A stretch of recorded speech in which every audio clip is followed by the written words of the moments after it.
Good afternoon, everyone, and welcome to today's edition of Black Health Trust. We're so happy that you chose to spend some time with us this afternoon, and I am quite sure that you are in for quite the treat today. Without further ado, I will turn it over to our founder, Dr. Randall Maxey.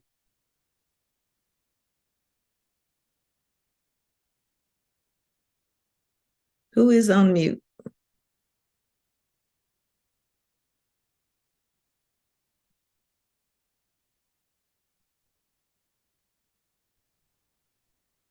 I'm sorry. Thank you very much, Dr. Barbara Davis-Stevens, Dr. Walton, Dr. Hines, and Simon. We're very glad to see everyone here today on this Sunday. Several weeks ago on Veterans Day, I was invited to a very impressive affair at the SoFi Stadium here in Inglewood, California. And it was given by a veterans group.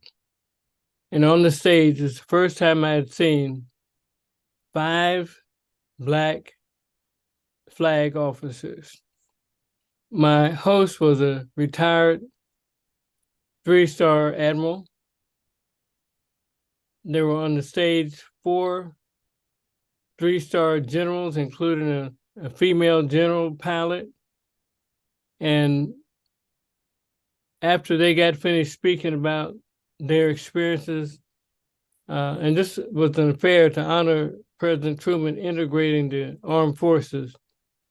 And I was so impressed with these gentlemen and lady that I almost wanted to join the armed forces myself. But long before that, I had met a good friend of mine at the National Medical Association, Dr. Evelyn Lewis, and I'm going to ask Dr. Barbara Nabert to introduce her. She's an impressive young lady with a long military history, and she has a foundation that's doing great work. And we want her to speak to us today. Dr. Barbara Nabert-Stevens.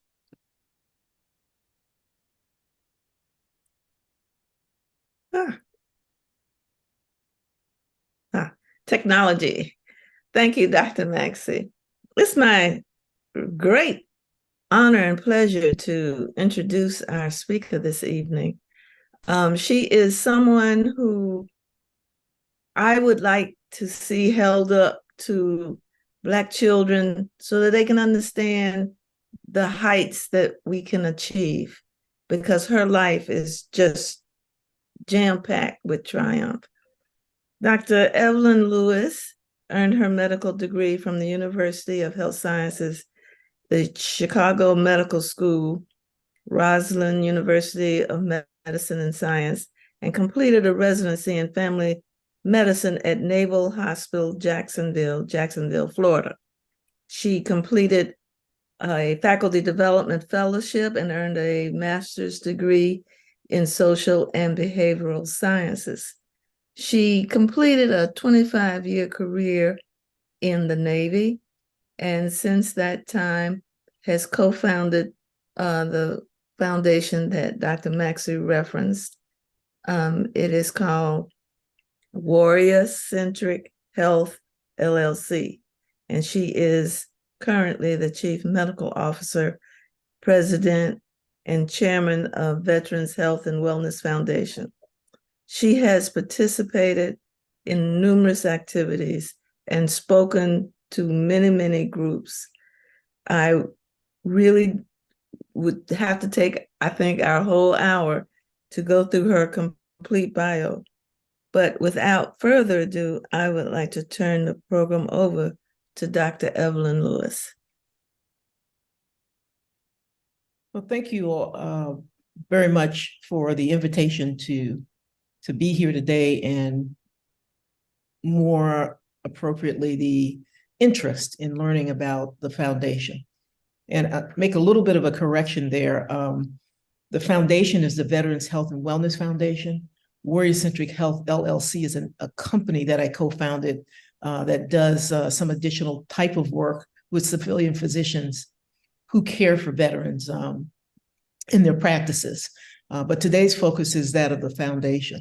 And I wanted to definitely thank Dr. Maxey for the invitation to speak about it today with all of you here, and for Dr. Johnson for recommending me. So if I could share the screen, I'll get started. Dr. Maxey, is that? Go right ahead. Okay, thank you.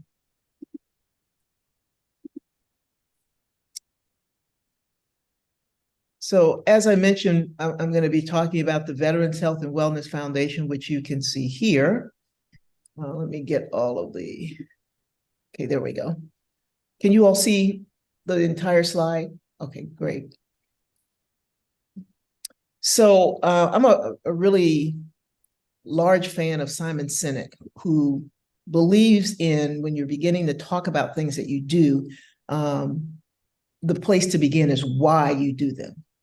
And so for me, I talk about the why for the foundation that I started, which is, as you can see here, to create a world with enough passion, purpose, commitment, where all veterans and their families, and families is important to this conversation and to this dialogue, because no one serves without that family being involved. Somehow my slide went to the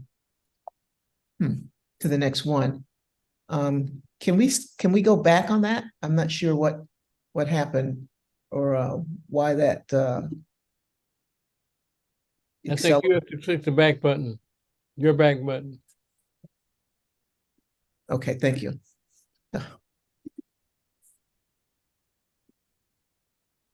Okay, so looking at this, where it talks about all veterans and their families, and as I was mentioning, I emphasize the word families because when someone in a family serves, that entire family feels the repercussions of that, if you will.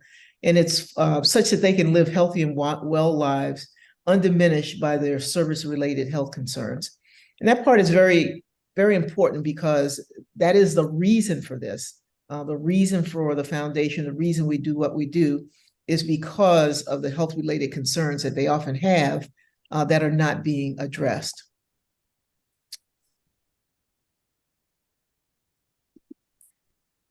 The next thing I'll talk a little bit about is who we are and who was involved in the founding of this organization. Well, we were established by military veterans, and we exist for the express purpose of addressing systemic inequities regarding access to and what I call excellence in care for veterans and their families, whether that care is provided by the Department of Defense, Veteran Health Administration, or civilian healthcare facilities.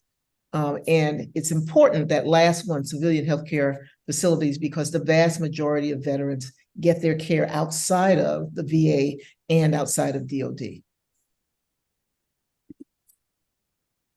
When we talked about that healthcare inequities piece, I'll use two slides here to address that very quickly before detailing a little bit more about the foundation itself. I often do a talk that's sometimes called Healthcare Disparities in the Ranks. And what I'm talking about there is that many people have believed for the longest period of time, one, that all veterans get their care at the VA, and two, that there are no such things as healthcare disparities because all veterans have access to care. And neither one of those statements could be further from the truth. A quick sort of rundown of the numbers. There are about 18.5 million veterans out there. About 9 million are registered with the VA, which you have to be registered before you can get care there. And of that 9 million, 6 million actually go. And when we say 6 million get their care there, that can be one episode of care a year, and they get counted in that number of 6 million. But if you distill it down to the number of veterans who get all of their care through the VA, there's about 12% of male veterans and about 22% of female veterans who get all of their care through the VA. Everyone else either gets all of their care in the civilian sector or some of their care in the civilian sector and some of their care throughout the VA system. But when we get back to talking about the disparities piece, you see here, this slide talks about Black veterans being more likely to sustain severe injuries during their service.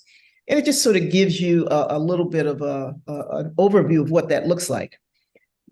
When we talk about these disparities in injuries, in particular serious injuries, we come to the term that's very often used. It's called service connected.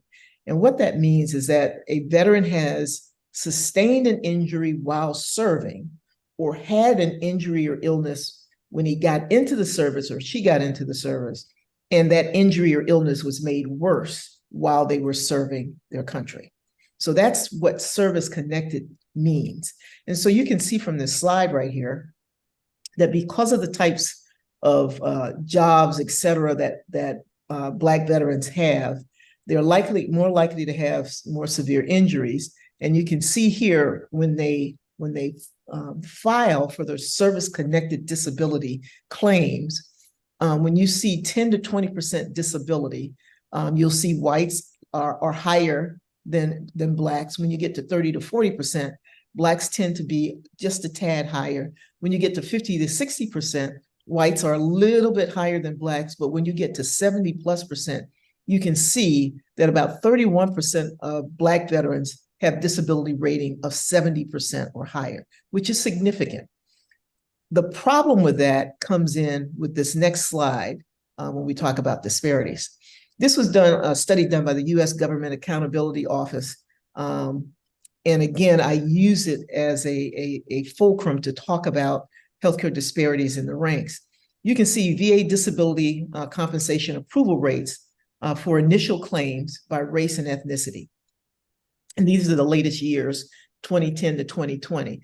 You can see when you think about 100%, you can see that all of these races fall short. I mean, at the highest is 81% with Native Hawaiian and Pacific Islander.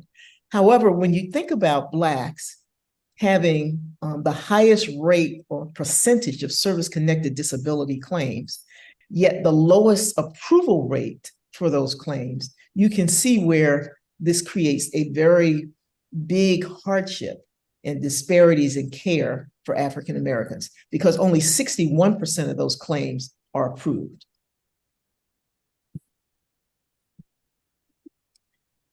So because of those things that I just sort of mentioned a little bit there, our mission here at the Veterans Health and Wellness Foundation is to build, educate, and maintain resource networks that support complex physical, social, and emotional health needs of veteran communities across the nation. And I use the term veteran communities because I want to be sure that the family is included, as well as the community. I can recall when we were still active in Iraq and Afghanistan, but people were beginning to come home and everyone was happy, et cetera. But then there was a lot of conversation around vets coming back with PTSD and other types of mental and behavioral health concerns. But people were sort of, well, you know, that's them and they're over there. And I remember giving a presentation at CDC about them coming home and just asking the question, when you talk about veterans coming home, where do you think they're going? If they left your neighborhoods to go to Iraq and Afghanistan, they're coming back to those neighborhoods. So it's important for the community also to know and understand what is happening in regard to some of those health conditions that we'll talk about. Our vision is, as you can see here, we talk a little bit, and my screen is obscured here. Let's see here.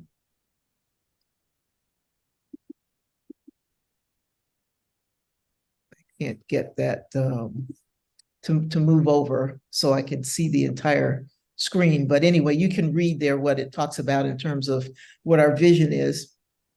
And you can also see that that applies not only talking about communities understanding, but actually supporting and empowering veterans to be better and to get the healthcare that they need and deserve. So as we talk about the mission and vision, the question becomes, how do we look to achieve those? What kinds of things do we do that focus on our mission and vision and therefore impact the health of veterans? And so we have three impact areas: education, resource and benefit navigation, and then connection. And we'll go through each one of those individually here. So impact area one, education. There are a lot of pathways in which we talk about education get education and information and communication out to the community and others. One way is what we call the Veteran Lived Experience Series event. And essentially, I will get a veteran or additional subject matter expert. It could be a veteran and a family member, or a veteran and a spouse or partner or what have you. But they have had some type of experience. It could have been PTSD, military sexual trauma, homelessness, substance use disorder, any of those kinds of things. But they are willing to talk about that experience out loud. And so I will have them on a call such as this. I get on, I talk a little bit about the foundation. I talk about the topic of that veteran's experience. And then that veteran introduces themselves, begins to talk a little bit about their experience. And then we begin to engage in dialogue with the subject matter expert, with the veteran and myself, and whom else might be on that call. The cutout that you see here is a conversation that we had. The two women on the bottom had the experience of military sexual trauma during their service. The gentleman up top left is now the associate provost for George Mason University. At that time, he was chair of the Department of Psychology. And the gentleman up top on the right was a psychologist at the VA in Virginia. And so I had the four of them engage in this conversation around military sexual trauma. The purpose of these conversations that we record and post on our website and YouTube channels is to encourage other veterans who may have had the same types of experiences to get the help that they need, to understand that it is possible to feel better, to be better, and how you get to that point. The other reason for that is also if healthcare professionals watch these videos in this conversation, they too begin to understand, because one of the questions I ask them is, did they go see a clinician? And if they did, were they helpful?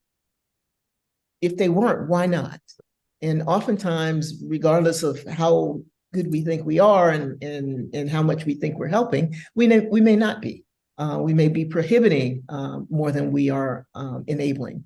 And so that conversation can also be helpful to healthcare providers. The other avenue that we take around education is that of healthcare professionals also. I team up oftentimes with other educational companies that get grants from pharmaceutical companies to develop presentations for healthcare professionals. And I help them by talking about veterans with those various diseases or conditions. So one, for instance, is prostate cancer. And in doing that, any of the healthcare professionals who view those after we've completed them also get free CME. It helps us, the foundation, because we get a donation from that educational organization, and it helps me run the foundation and continue to do our work. And we also then provide educational forums within the community, where we may have a panel such as this that you see here, or other panels to address other more specific topics that a community might be interested in. Many of you have likely heard of the PACT Act, a big piece of legislation that President Biden signed into law last August. And it benefits veterans all the way back to the Vietnam era, where it takes the burden of proof about where they were located and if they were exposed to toxins while there.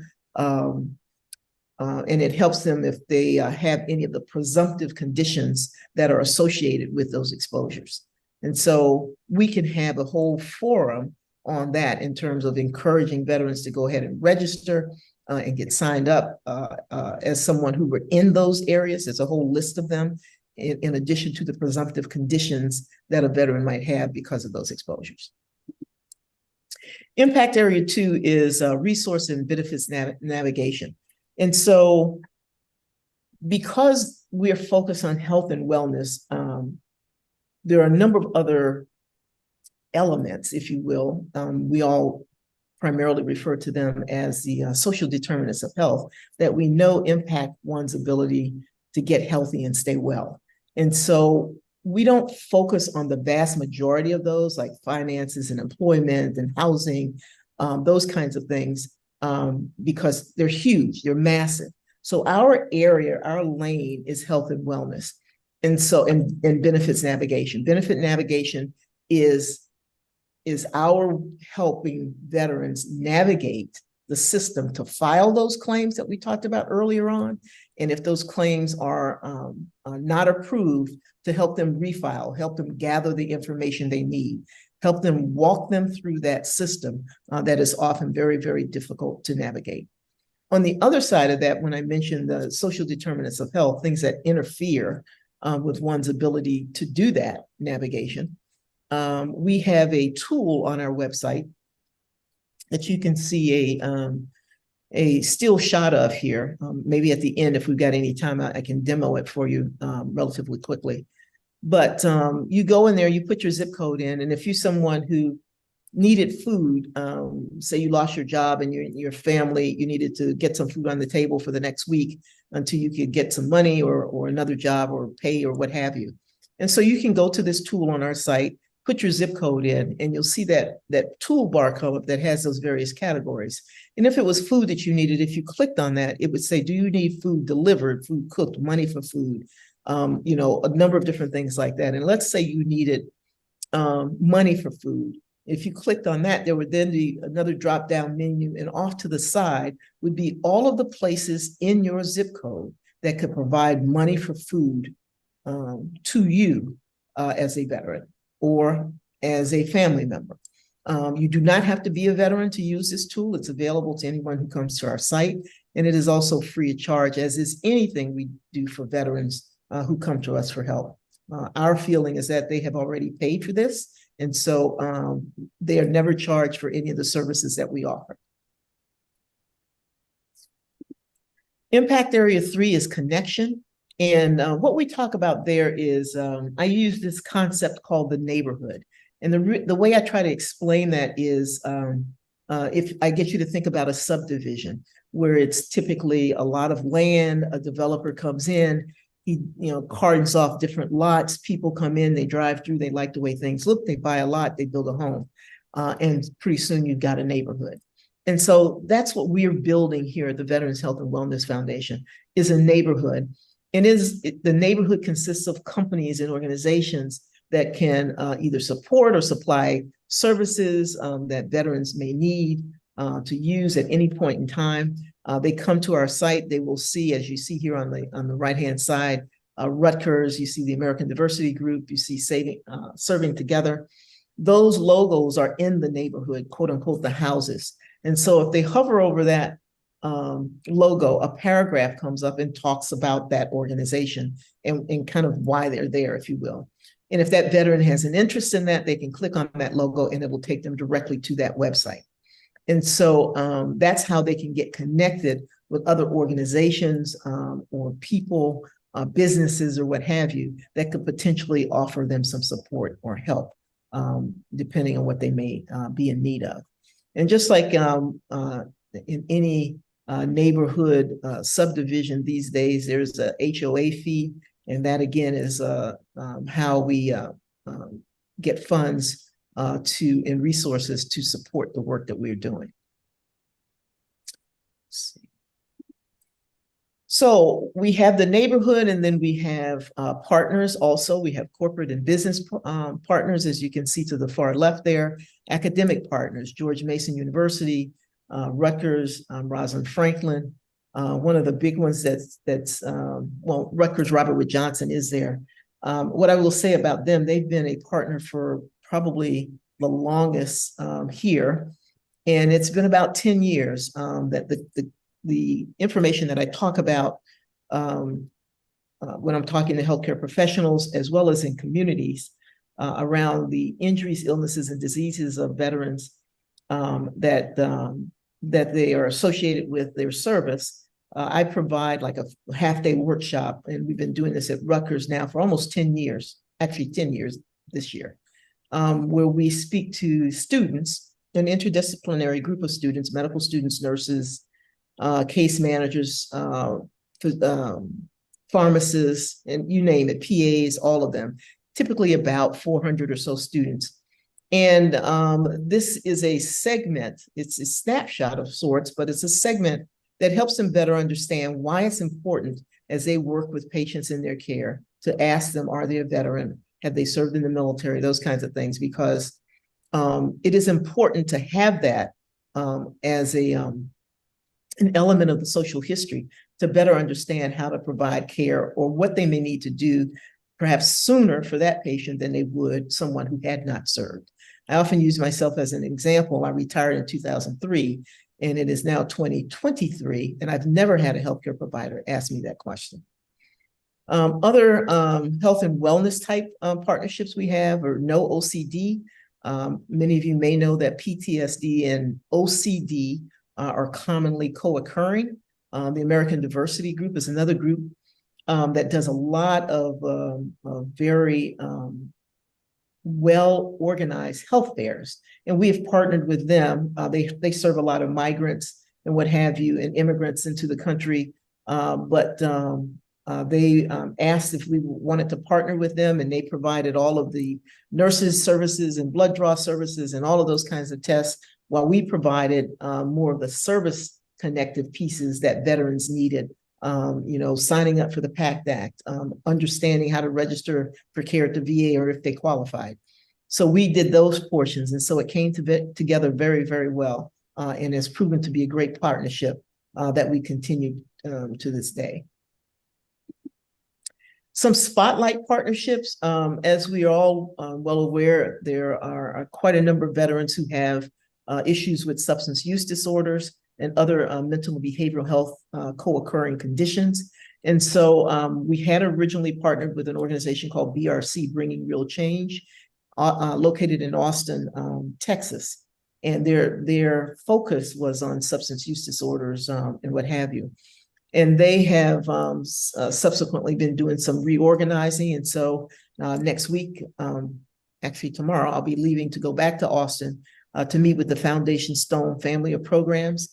They're a bit more advanced than BRC was, and they're looking for a way of helping their counselors and their behavioralists and those who are providing the treatment for those who enter into their programs to better understand the issues that veterans often experience that may complicate their ability to provide the care or for them to engage in the programming that they provide. And so I go out and provide the training for those counselors or behavioralists or what have you, and help them develop a more veteran-centric program such that the veterans who do go through that program feel as though the people they're providing that care understand who they are, and therefore they'll have better outcomes. Another spotlight partnership is VAMSA. It's an organization that primarily located on the Eastern Shore of Maryland. I actually helped stand them up and get them open. They invited me there as a consultant since I'd been running the Veterans Health and Wellness Foundation for about 10 years at that point. And so they are now up and running. Together, we just sort of enhance each other's abilities to provide care that veterans need. They do a lot of things that we don't do, and we do a lot of things that they don't do. They focus more on caregivers, peer-to-peer counseling and peer-to-peer groups, if you will, reading book clubs and what have you, where they get veterans physically together to do those things and engage in those activities. This is a little bit about the neighborhood that I mentioned to you before. There are different tiers, which is the cost of being in the neighborhood for a year. Those are some of the elements or the amenities, if you will, that companies get when they sign up to be in the neighborhood. And we look to invite more companies to be a part of that. And so if you were to ask me, what would the foundation need or how could you be of help? This is our call to action. Many of you may be aware that the first Tuesday after Thanksgiving is known as Giving Tuesday. And so we can go to our website send out, I'll give you all the information that you can share with others. They can go there. They donate $5, $10, $1,000. It doesn't matter. Every penny helps us do the work that we do.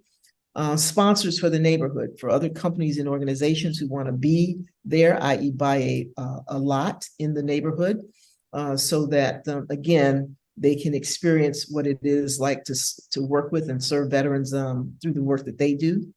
Partners, again, a lot of people look at us working with others as, why do you want to do that? Because they're doing some of the same things that you all do.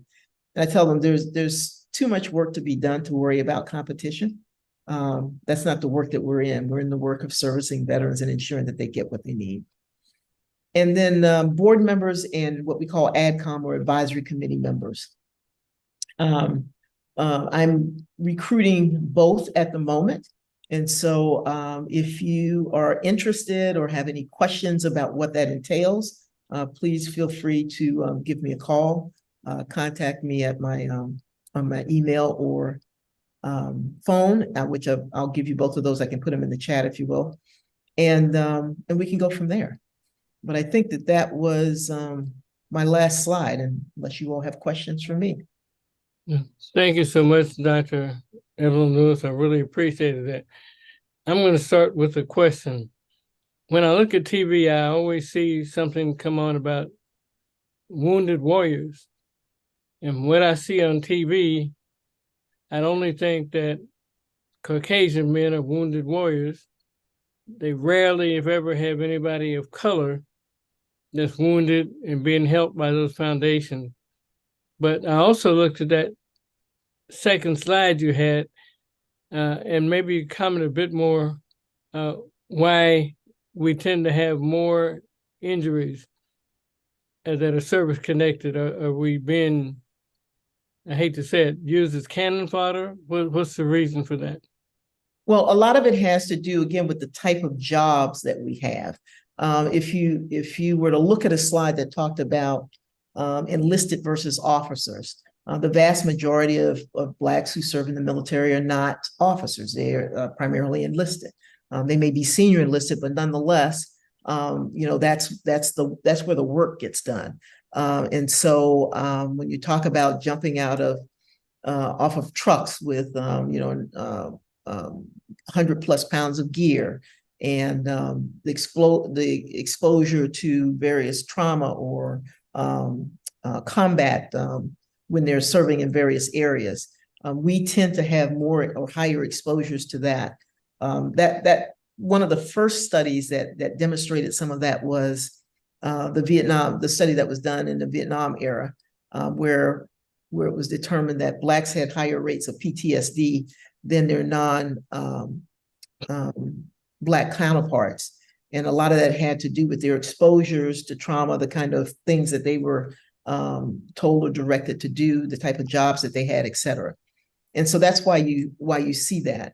Wounded Warrior does provide some of its services to us, obviously, but likely, as you say, when you see the advertisements, et cetera, not as many. But nonetheless, I've used them as a partner also. I had a call probably now about 3 or 4 weeks ago from one of my advisory committee members who had been contacted by a mother who is desperate to get her son back from Cambodia. Apparently, he and his brother both served. His brother was killed in action. When he got out, he had survivor's guilt, wandered around the US, somehow ended up in Cambodia. Had been there for 7 or 8 years. His visa had expired. He was arrested and about to be sent back to the US. Mother was, frantic because he hadn't had any treatment. He had PTSD, TBI. They were going to put him on a plane that she was going to have to pay for, send him back. And her main concern was that he was a danger to himself and potentially to others. And so they called our foundation to see if we could help them out. Well, we don't pay for things like that, obviously, but what I could do was, because I have relationships within a network of people, that I called a colleague at Wounded Warrior I could have easily directed the mother there. This is the organization you're going to need to go to. They're the best ones to probably be able to help you with this. But she would have gone to the website, had to fill out a form, waited till it was examined, and then they'd call her back, et cetera, et cetera, et cetera. That's time. She didn't have that. So I contacted a colleague, explained the situation, got them connected immediately. And within a week and a half or so, we had her son back in the US and getting the treatment that he needed. Okay. So that's how we kind of work together with other organizations, because we're a very small organization here. I don't have any employees. Everyone volunteers, including myself. So any donations that come into this foundation, 100% of it goes to the work that we do for veterans. Thank you. That's Neighbor Stevens. When you look at all of the opportunities, I almost said challenges, but all the opportunities that your foundation has identified and tried to address, which would you say is the most pressing need or the most pressing opportunity? The most pressing opportunity is getting veterans the information and help that they need. I sit on well, actually, I now chair this advisory committee on disability compensation. It's a congressionally appointed, directed committee. And a part of our work is to have briefings from those who work in the VA of all of the programs that are available to veterans because they've served. And so 2.5 days, 3 days, we meet, and a number of these briefings are provided. We often go and do site visits at veteran VA hospitals and other vet centers and what have you. And there are a plethora of programs that the VA has. Many of them are just outstanding. And the people who have either developed them or run them are extremely passionate about the work that those programs do.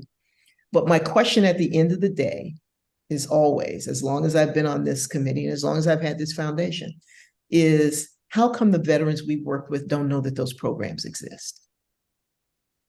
And so the most pressing thing is getting the information to the people who need it so that they can use it. And that's a huge piece of what we try to do. Thank you so much. Dr. Walks, how are you this morning? Is Dr. Walks muted? Yes, I can't hear him. Simon, can you unmute Dr. Walks? I am now on mute. Thank you. Thank you, Simon.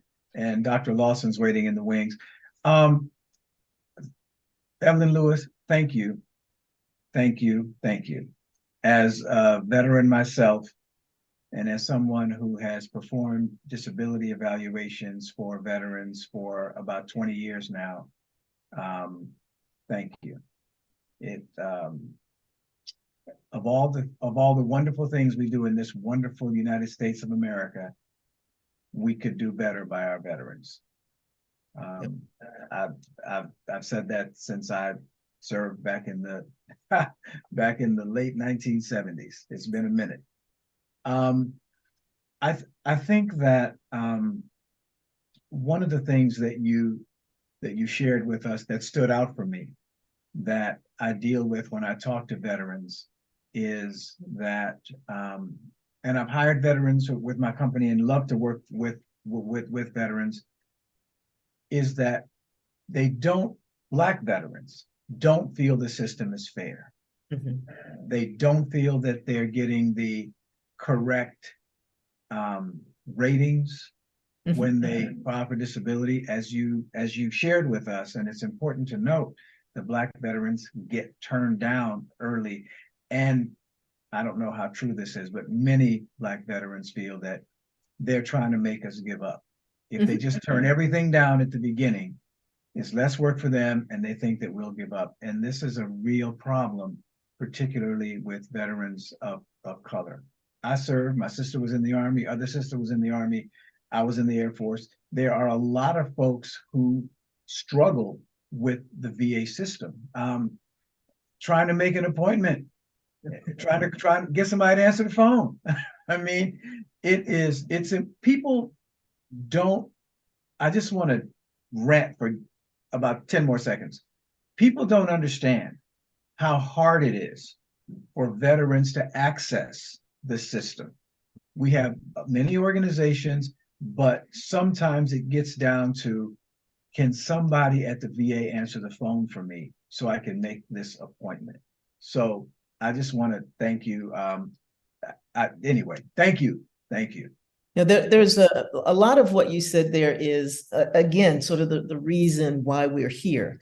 You know, I often tell people, I didn't, you know, I wasn't in Iraq and Afghanistan. I didn't witness any of my buddies being, you know, blown up and those kinds of things. And so I often say that I didn't have PTSD until I started dealing with the VA health system.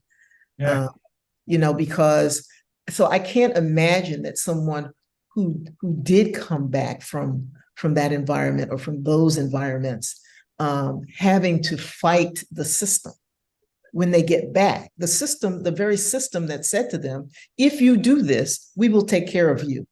Okay. And so they come back here, and the battle that they fight to get the care that they need is almost worse than what they felt over there. And so it's oftentimes that we're making those calls, or I'm making those calls, because it is just impossible to have them be on there, and you get, you know, you get this chain of things that, you know, push this button, and then you get that one and say, well, if this, push this button. And you're 10 minutes on the phone and you still haven't spoken to anyone. Right. You haven't even reached the area that you want to even talk to, and you've been on the phone for 10 minutes. And so it's those kinds of things. It's being, you know, I had a vet text me the other day. He had an appointment. We'd spoken about it. He'd gotten all ready. He got there. He says, Doc never came. I sat there for an hour. The doc never came. The nurses came in and they didn't really say why, but he never showed up. So he left. And as you mentioned, the time it takes you to get an appointment, okay, and then you go to one and the doctor doesn't show up. You know, so it's any number of those kinds of things that are extremely frustrating for veterans who are trying to get care. That we have, as a nation, promised that they would get. Right. Thank you so much, Dr. Maxey. Dr. Lawson has had his hand up for. Dr. Lawson, join us, please. Thank you very much, and thank you for an excellent presentation. Just want to note that I was a member of a group that met with Congressional Black Caucus that had a regular session on veterans brain trust with Ron Armstead, trying to address some of those concerns. So I'm seeing you doing that. I also would like to note I'm a past chief of service at the Rivers VA Hospital in Indianapolis. And we did several interesting, I think, research projects, one of which could replicate what you just stated, that PTSD is more common among African American veterans. But also, the good news is that we find that misdiagnosis is less common than it is in the general population. But we still find that there are a lot of veterans that were misdiagnosed with schizophrenia, and unfortunately had great difficulty in changing the diagnoses. Right. So it's still an ongoing issue. Second point I want to make also is that the VA system is not only tend to have veterans, what we found are more likely to have PTSD, or more likely to be, as you noted, put in combat situations, which and as a result increase the risk. Third point is that during the Carter and Clinton administration, there was an initiative to have HBCUs work to have collaborative relationships with VA hospitals. And that program, as I understand it, has been had its funding cut of it substantially every year for the last 10 years. And I don't know if you have any information about that, or what's the status of that now? Thank you. Yeah, no, I don't know, didn't know about the connection that you were just talking about there between HBCUs. I don't, because I'm a Spelman graduate, and the foundation also works with Morehouse's community outreach group to do health fairs also. We just did our last one with them probably about 2 weeks or so ago, 2-3 weeks ago. We did a health fair with them. So, but no, I wasn't aware of that connection that you just spoke about, but I'll certainly ask to see if any of that still exists. I'm glad to Dr. say- Neighbor Stevens and Dr. Walker, any questions or comments in the chat, or any of our attendees want to ask any questions of Dr. Lewis? There is a request that she put her website information in the chat. Yes, I'm about to do that right Good. now. Thank you. I don't see any other hands up. So I have a question. It may sound pedantic. What is the definition in a military sense of a veteran? Does it mean you've been in the armed services? Does it mean you have to have been deployed? Is there a definition of what a veteran is? If I joined the Army and just stayed in Washington, D.C. or California, how do they define veteran? And how does that affect your benefit? You see the word veteran with a few different definitions, but ultimately, if you signed up and you can go to boot camp and be injured there and get medically discharged, you're a veteran. You know, so there are people who the phrase combat veteran obviously means that you served in a combat zone, but anyone who has served is a veteran. You do not have to have been in a combat zone. And you don't have to be in the Army, Navy, Air Force, or Marines. You can be in the Coast Guard and Right. be a veteran. So a lot of, and let me just expand a little bit on the answer, if I may, and please, Sure. please, Dr. Lewis, correct me if I'm wrong. The other thing about being a veteran is that you can be injured in a non-combat, non-physical job. One of the things that was very well brought up earlier was the issue of harassment. Just think about being a veteran as having any kind of job. People have all sorts of, you can have a slip and fall injury when you're in the armed services and be an injured veteran. You can have harassment from your supervisor and be in the armed services. So the fact that you're a veteran only means that your job, whatever it is, was in the armed services. That's correct. Dr. Thomas has his hand up also. Dr. Thomas? Yes, thank you very Thomas much. unmuted? Thank you. Thank you. The technician just unmuted me. Fascinating conversation. Here's my question. Is there any aspect of health where we know that there are disparities in the general population? Is there any aspect of it that's actually been eliminated in the veterans' health system, given that, real or perceived, it is universal as a veteran? Have they closed any disparity gap that would be a lesson for the rest of us? Not to my knowledge. Wow. Does Not that to my surprise you? No. So many barriers have been reduced, financial barriers, access barriers. But again, when we talk about disparities and people focus on access, one of the comments I often will say is, it's access to what? Just because you have access does not mean you get the care that you need. Access to what? That's good. Because if we all have access, I have access, and I'll tell you that many of the clinicians I've seen, some of the things that they do would make your hair stand up until they find out I'm a physician. All right. And that I know what should be done versus what they are doing. And so that's why I often say access to what. Good. Okay. Another thing that we often do here at the foundation, if it's a veterans doesn't understand what's going on, or the question, he's got all these questions about his care or her care, we will offer to be in the room with them, not physically, but if they're going for an appointment, they can Yes. call on their phone. I like that. Okay, because they're the ones who would have to give permission for their physician to talk to someone else anyway. Good. And I'm like there in the room listening, so that Love if that veteran is not understanding, I'm explaining. And then if there's some questions that need to be asked that that veteran might not have even thought of, they can be asked. Excellent. So There's I have to say this. My best friend is a former active duty Marine, because there are no former Marines. that's correct. I am former Air Force, but there are no former Marines. He's a Absolutely. former active duty Marine.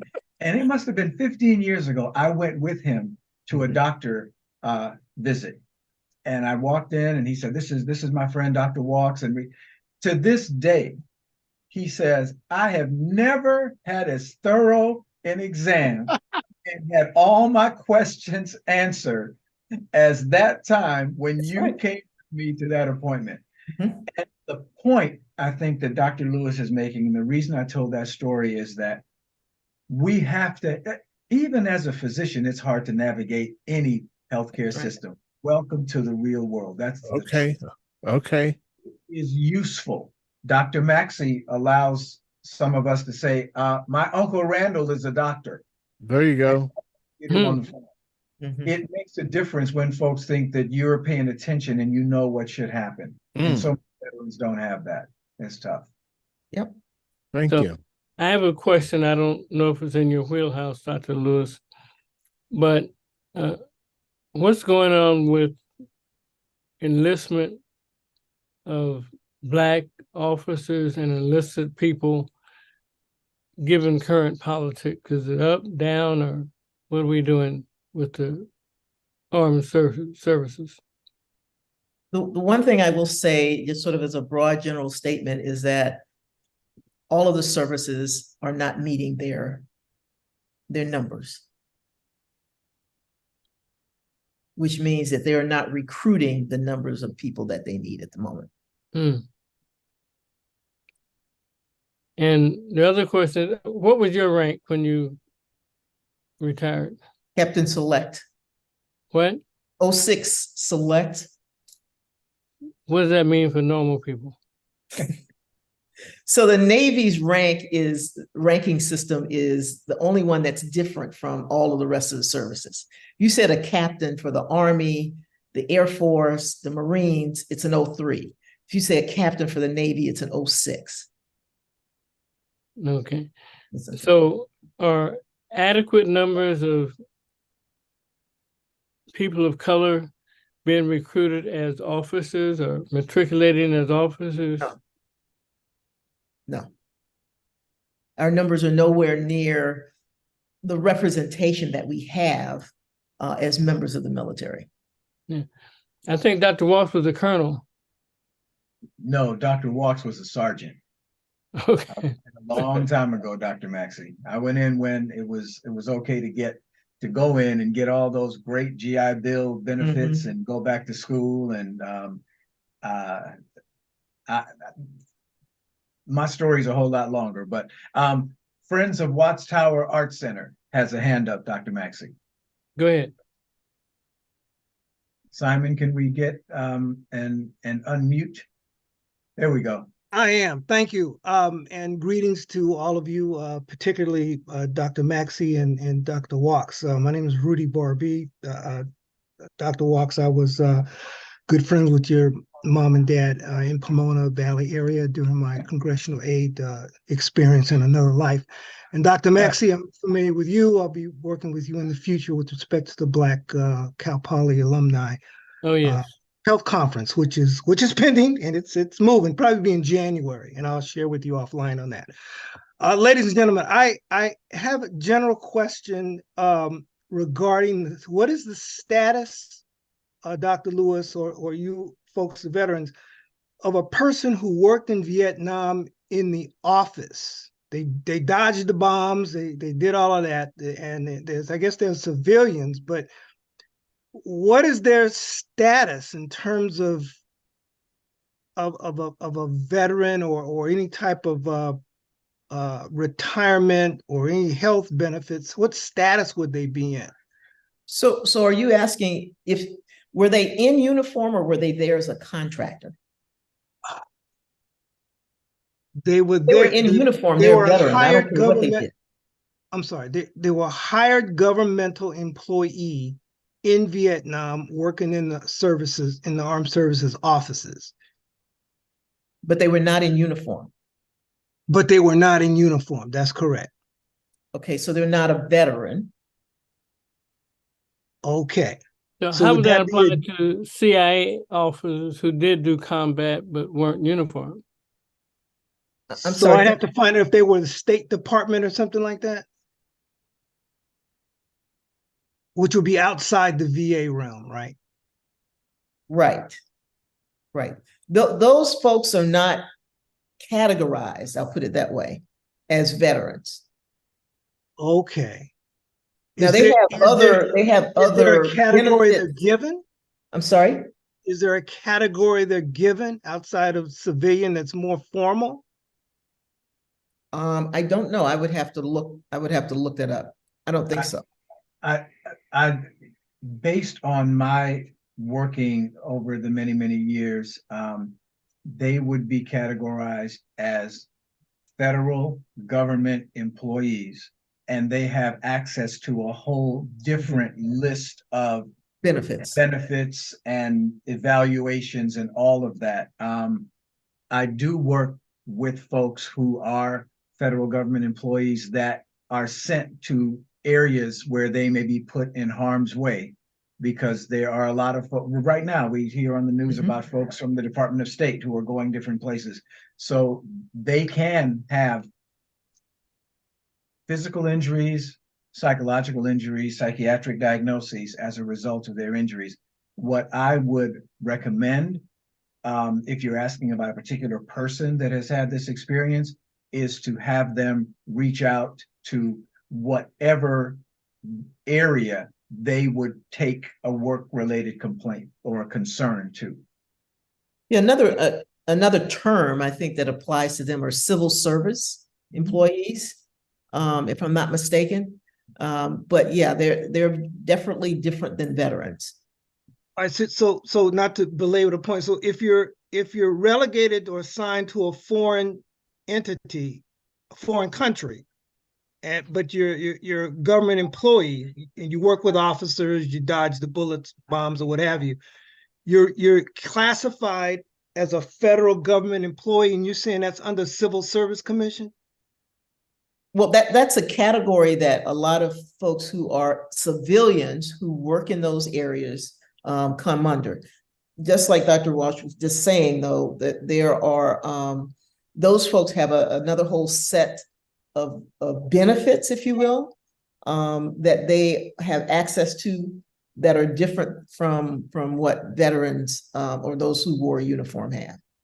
Okay, I was frustrated as my son-in-law's father. I was frustrated that his daughter ended up getting him treatment plans through UCLA. He could not get services for him, and I was just frustrated as to why that would happen. But maybe he didn't take this route, the Dr. Walks route. I'll look into that, but I appreciate the direction.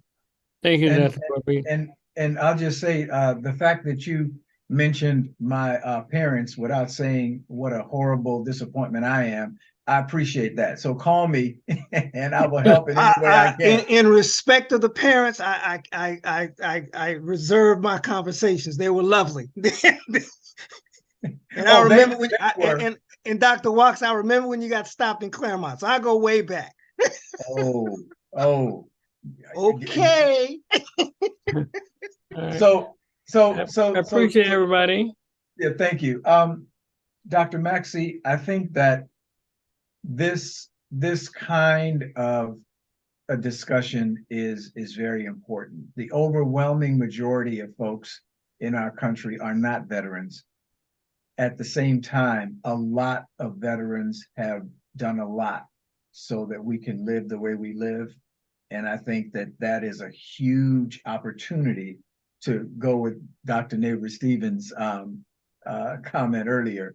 it's a huge opportunity for us to make sure folks know that many times those people that we see walking down the street looking, and the term I use is uncomfortable. They look very uncomfortable. They're talking to themselves. They're having some sort of challenges.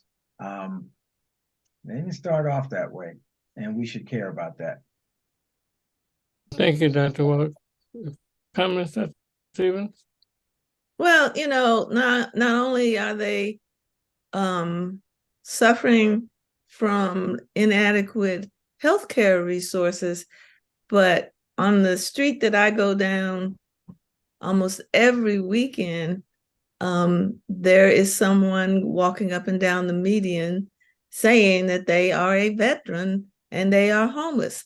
So the scope of the inadequacies of our recognizing and supporting those who have volunteered and served the country is appalling.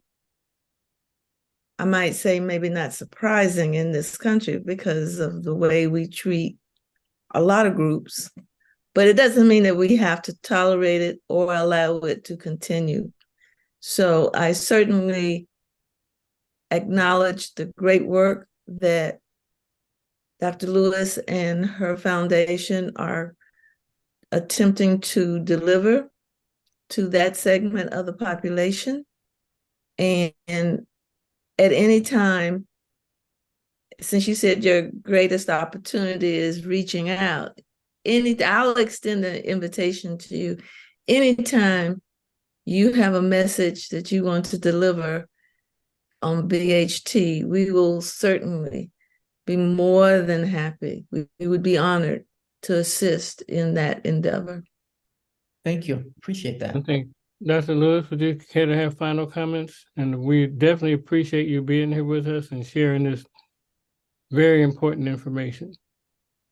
Well, again, I would just want to say thanks for even the interest in it, because again, a lot of what I think where the source of some of these issues lies is that the vast majority, as Dr. Waltz was saying, the vast majority of America has no idea about veterans and what they've gone through and what their health issues are, et cetera. And so they're really sort of oblivious. We're kind of on the periphery, peripheral vision, if you will. And they just, I don't know that it's just that they don't care as much as they just don't know. And so a lot of this, the community forum kinds of things that I'm talking about is helping to get this kind of information out there, for you to be aware of some of these issues. And when the time comes for you to sort of roll up your sleeves and jump in and get some work done, do that, whether it's a health fair, whether it's something that's being put on in the community, whether it's Giving Tuesday, whatever you can do that can be helpful to those who've served this country is very much appreciated. And as you mentioned, if there's information that we're trying to get out, I'll shoot you guys a note, and you can sort of help get it out into the folks that tune into Black Health Trust, to other organizations that you may be a part of, pushing that information out there too. Because again, as much as we can broadcast what's happening, then we can get more people interested and perhaps get some force behind the things that we need to change. Well, thank you again, Dr. Lewis, for your time and your excellent presentation. Thank you to my co-moderators, and thank you, Simon, for saving my life today. I probably want to talk to Dr. Waltz and Dr. Neighbor-Stevens sometime during the week about issues called MailChimp, but we'll talk about it another day. Thank you, everybody, for joining us today on this Sunday. Have a great, great rest of your day. Dr. Maxey, one quick question. Is there any way to get a copy of what's in the chat? Simon, how do we do that? Can you all share that? I can send a copy. Okay. All right. Thank you. You're welcome. All right. Have a great day, everybody. Thank you. Bye-bye. Bye. Bye.